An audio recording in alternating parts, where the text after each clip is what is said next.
Значи това е една въдичка, на която сме обърнали внимание на супер ниските честоти, които са за предимно дънни риби, дето им викат сомови честоти и такива. Като казвам честоти, и това не е верно, просто дължина на импулса. Ние имаме тук прав ток.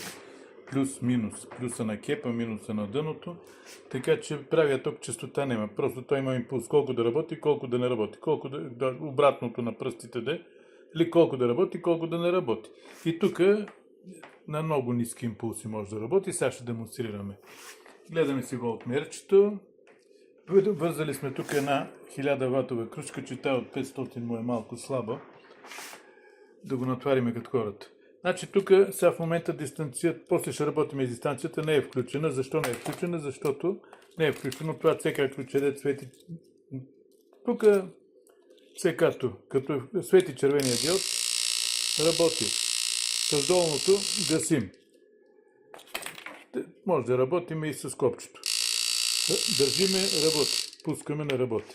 Сега да видим честотите. На зелено сме и сме дали в другия край. Те почти не се виждат. Това са така наречените сомови честоти. Штракаме тук на синьото. Това са, понеже е голем спектър от честоти и сме ги разделили. Нали, тук са малко по-бързички. Това е безкрайно намалено. Ето тук малко по-напред. Нали, вече е друга честота. Като сложиме на зелено, друга честота. Както и да е. Слагаме в другия край да видим най-мощното. Я да видим на синьо. Нали, малко по-ниска честота. То се и чува, де. Така, внимаваме да не пада акумулаторчето под 11 волта, защото ще прецака въдичката. Вентилаторчето се охлажда, въдичката не грее. Това не значи, че като стиснеш копчето, трябва да ти капе пръста на копчето или обратното тук на дистанционното.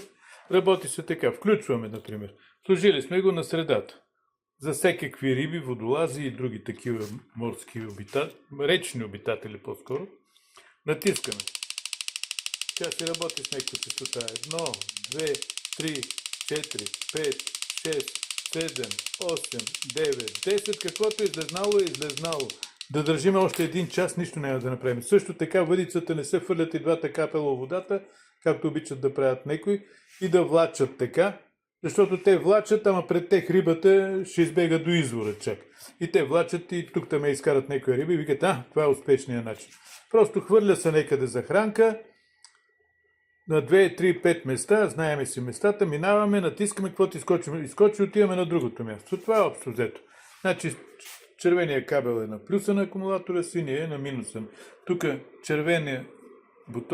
червеното е на кепа, черното е на минус. Ние на нашите клиенти изпращаме много подробна информация как се прави минус, как се прави плюс, кеп, как се прави така нататък и така нататък. Значи пак да повторим.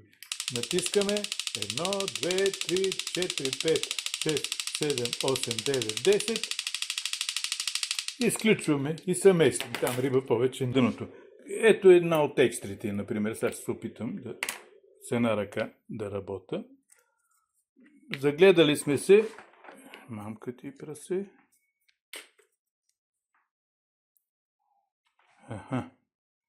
Загледали сме се и без да искаме обръщаме полюсите. Нали? Плюса на минуса, минуса на плюса. Въдичката, нали, естествено не работи. Нито свети, нито мига, нито трака. Сега си ги връщаме обратно. Така. Чакай се, тази ръка ще държа. Както виждаме, вентилатора си тръгва, въдичката си работи, всичко е наред. Може да демонстрирам. Така. И ето сега. Ето. А пък дистанцията. Ето. Както се вижда, да не се занимаваме повече, държи се около 10-15 секунди и се спира и се местим на друго место, защото сме хванали, другото сме го изгонили. Значи, общо взето това е.